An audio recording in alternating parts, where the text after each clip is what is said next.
Всем привет! Вы на канале Пшеничный Рост и с вами Пшеничный. Ну что, друзья, в 2023 году смартфоном с хорошей камерой можно назвать модель, которая снимает на уровне флагманов. А в этом видео будут лучшие недорогие камерафоны. В качестве оценки качества камер за основу возьмем тесты фоторесурса DxOMark. На нем камеры смартфона оцениваются экспертами по 5 параметрам: фотосъемка, зум, боке, качество фото при предпросмотре и видеосъемка. За каждый из тестов начисляются баллы, из которых складываются средние баллы по 5 основным параметрам. Из них складывается общий балл, по которым DxOMark формирует свой рейтинг. В общем, только по существу. Название модели, краткие характеристики, цена и, конечно, качество съемки. Поэтому смотри это видео до конца, чтобы узнать, какой смартфон купить недорого и с хорошей камерой. Поехали!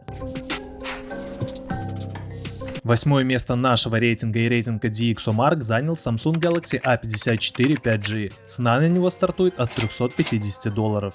Технические характеристики следующие: Super AMOLED экран 6,4 дюйма разрешением 2340 на 1080 с частотой 120 Гц, операционная система Android 13, а емкость аккумулятора 5000 мАч, процессор при этом Exynos 1380. Результаты теста производительности вполне неплохие, смартфон набрал в AnTuTu 507 тысяч баллов. В отличие от предшественника, Galaxy A54 получил новую основную камеру на 50 мегапикселей с оптической стабилизацией. Ультраширокоугольная камера 12 мегапикселей и макрокамера на 5 мегапикселей остались без изменений, а вот от отдельного датчика глубины вовсе отказались. При нехватке света качество фото с основной камеры остается на высоком уровне, с широким динамическим диапазоном, отличной детализацией и в основном точным балансом белого. Смартфон поддерживает запись видео максимум в 4К при 30 кадрах в секунду на основную и ультраширокоугольные камеры. Камера получила на DxOMark 106 баллов за фотосъемку, 55 за боке, 53 за превью, 79 за зум и 115 за видеосъемку. Общая оценка 107. Вполне достойный результат, но следующий смартфон представитель от Xiaomi Redmi Note 12 Pro 5G. Цена начинается от $300, что дешевле Galaxy A54. При этом технические характеристики у него достойные. AMOLED экран с частотой 120 Гц, диагональю 6,67 дюймов, разрешением 2400 на 1080. Операционная система здесь Android 12, а емкость батареи 5000 мАч, процессор Dimensity 1080, а результат теста производительности AnTuTu 538 тысяч баллов. Он даже превзошел Samsung по производительности. Про камеры можно сказать следующее. Одним из важных достоинств Note 12 Pro Plus стала 200-мегапиксельная камера. Она имеет светосильный объектив с диафрагмой 1.65 с антибликовым покрытием и оптической стабилизацией изображения. Поскольку здесь работает технология объединения 16 соседних пикселей, финальная фотография получается в разрешении 12,5 мегапикселей. Качество снимков действительно достойное. Мелкие детали хорошо проработаны, резкость высокая, но не чрезмерная. Шумы и мыло почти отсутствуют, цветопередача естественная, а динамического диапазона достаточно, чтобы солнце на заднем плане не мешало проработке теней. Заметно помогает и функция интеллектуального определения сцен. В вечернее время при искусственном освещении становится хорошо заметна работа шумодава, но в целом кадры остаются неплохими. Камера получила на DxOMark 108 баллов за фотосъемку, 60 за боке, 61 за превью, 70 за зум и 98 баллов за видеосъемку. Общая оценка 102 балла. За $300 это топовый Xiaomi для съемки. Не флагман, но цена оправданная. И между прочим, шестое место рейтинга также занял Xiaomi. И это Xiaomi 12 Lite со средней стоимостью в $340. Технические характеристики смартфон получил следующие: AMOLED экран с частотой 120 Гц, диагональю 6,55 дюймов, разрешением 2400 на 1080 и операционная система Android 12. Емкость батареи 4300 мАч, процессор Snapdragon 778G с поддержкой 5G сетей, а результаты теста производительности AnTuTu 521,1 тысяча баллов. Неплохо, хотя в первую очередь смартфоны с приставкой Lite делают упор на дизайн. Камеры в него удалось впихнуть неплохие. С камерами в Xiaomi поступили просто. Для удешевления устройства необходимо было экономить, поэтому зума тут нет, как и высоких разрешений для макро и ширика. Все финансы пошли на 108 мегапиксельный сенсор основной камеры, а еще Xiaomi сделали ставку на селфи, ибо отчасти позиционируют данную модель как устройство для молодежи, тиктокеров и стримеров. Поэтому фронтальный модуль на 32 мегапикселя, да еще и с автофокусом. Это довольно приятный и неожиданный бонус. Днем и вечером фотографии просто изумительные. Широкий динамический диапазон, яркие сочные цвета, точный баланс белого. Хотя кое-какие блогеры утверждают в своих обзорах обратное. Присутствует естественное размытие заднего плана. Правда, оно может играть и негативную роль при съемке с близкого расстояния, когда края кадра мылятся ввиду особенностей сенсора и оптики. Сверхширокоугольная камера 8 мегапикселей, макросенсор 2 мегапикселя. Камера получила на DxOMark 111 баллов за фотосъемку, 40 за БК, 66 за превью, 72 балла за зум и 121 за видеосъемку. Общая оценка камер смартфона 109 баллов. Шестое место рейтинга – достойная позиция среди бюджетных камерафонов, но дальше дела обстоят еще интереснее. Пятое место – Honor 75G. Цена начинается от $380, и это не самая бюджетная модель рейтинга. Технические характеристики у смартфона следующие. OLED-экран 6,67 дюйма с частотой обновления 120 Гц и разрешением 2400 на 1080 пикселей. Операционная система Android 12, емкость батареи 4800 мАч.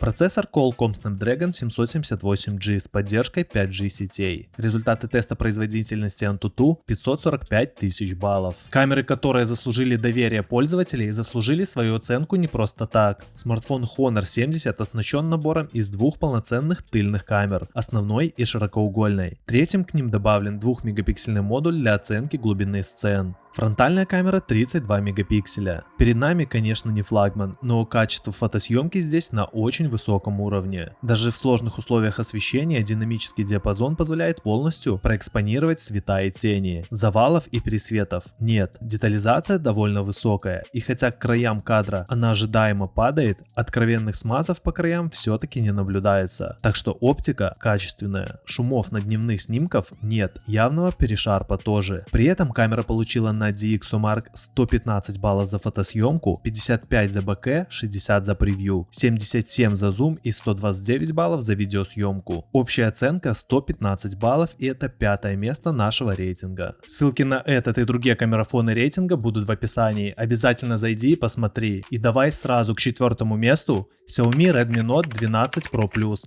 Цена от $370. Из технических характеристик стоит отметить AMOLED-экран с частотой 120 Гц с диагональю 6,67 дюйма, разрешением 2400 на 1080 пикселей. Операционная система Android 12, а емкость батареи 5000 мАч. Процессор MediaTek Dimensity 1080. Результат теста производительности AnTuTu тоже показывает отличный результат в 538 тысяч баллов. Безусловно, одной из главных фишек Redmi Note 12 Pro Plus является основная камера с главным 200-мегапиксельным сенсором. Основная фишка 200-мегапиксельного сенсора заключается именно в детализации. Мы получаем невероятно детализированные снимки, можно рассмотреть любую мельчайшую деталь при увеличении фото. И Redmi Note 12 Pro Plus реально выдает супер детализированные снимки. Ночью Redmi Note 12 Pro Plus тоже справляется отлично. Шумы отсутствуют, нет смазанности из-за светов. В общем, данную модель можно смело назвать отличным камерафоном. В своей ценовой категории это один из лучших результатов. Камера получила на DxOMark 117 баллов за фотосъемку, 55 за БК и 62 балла за превью, 77 за зум и 117 за видеосъемку. Общая оценка камер смартфона 113 баллов. Итак, начинается самое интересное. 3 представителя бюджетных смартфонов с лучшими камерами на данный момент, и тройку лидеров открывает OnePlus Nord 2T 5G. Средняя стоимость около $330. Характеристики у него впечатляющие за такую стоимость. AMOLED-экран 6,43 дюйма разрешением 2400 на 1080, частота 90 Гц, Android 12, 8-ядерный процессор MediaTek Dimensity 1300 с поддержкой 5G. Результат теста производительности AnTuTu целых 700 тысяч баллов. И это один из лучших показателей из представленных смартфонов. Думаете, камеры тут хуже? Как раз таки нет. С фото-видео возможностями тут полный порядок. Отличная 50-мегапиксельная основа с оптической стабилизацией, а также простенький 8-мегапиксельный ширик без автофокуса и 2-мегапиксельная затычка. Основная камера действительно хороша. Она делает очень приятные снимки днем и весьма достойные в ночное время относительно класса телефона. Да, если приближать, на ночных фотографиях можно найти проблемы, но мне понравилась в целом та атмосфера, которая создает ночной режим у OnePlus OnePlus Nord 2T. Снимки выглядят так, будто светятся изнутри. Это и не превращает ночь в день, и не просто высветление кадров. Камера получила 119 баллов за фотосъемку, 55 за боке, 53 за превью, 75 за зум и 123 за видеосъемку. Общая оценка 114 баллов. Впечатляющие результаты, но не такие, как у многих любимцев в этой ценовой категории. Они, естественно, показали себя немного лучше. И одним из таких смартфонов является Northing Phone, который занял второе место рейтинга при стоимости в 350 баксов. Northing – бренд со штаб-квартирой в Лондоне. Генеральным директором Northing является сооснователь и бывший глава международного подразделения компании OnePlus Карл Пэй. Технические характеристики смартфона: OLED-экран 6,55 дюймов с частотой обновления изображения 120 Гц. Разрешение при этом 2400 на 1080. Операционная система Android 12, чистый Android. Процессор Qualcomm Snapdragon 778G+, с поддержкой 5G сетей. А результаты теста производительности AnTuTu Benchmark 551 тысяча баллов. Не самая выдающаяся. Емкость аккумулятора составляет 4500 мАч. Особенностью же смартфона является прозрачная задняя панель. А вот камеру тут делают такие кадры, просто картинка. У основной камеры с 50-мегапиксельным сенсором Sony IMX766 имеется быстрый и адекватный фазовый автофокус, а также есть оптический стабилизатор. Камера по умолчанию снимает в разрешении 12,5 мегапикселей, функцией объединения пикселей. Второй модуль для широкоугольной съемки также имеет матрицу 50 мегапикселей. Он тоже умеет снимать функции объединения пикселей и тоже имеет автофокус, но снимает заметно хуже основной камеры. Отдельного модуля с длиннофокусной оптикой здесь нет, так что зум возможен лишь цифровой. Камера получила на DxOMark 121 балл за качество фотосъемки, 55 за боке и 73 за превью, 78 за зум и 112 за видеосъемку. Общая оценка камер смартфона 114 баллов. И это второе место среди бюджетных камерафонов. Итак, победителем среди недорогих камерафонов, как вы уже наверняка догадались, является Google Pixel 6a. Самый недорогой из лучших камерафонов по приемлемой цене в $390. У смартфона нормальные такие технические характеристики. OLED-экран 6,1 дюйма, разрешение в 2400 на 1080, операционная система Android 12 и здесь чистый Android, как и во всех смартфонах Google. Емкость батареи 4410 мАч.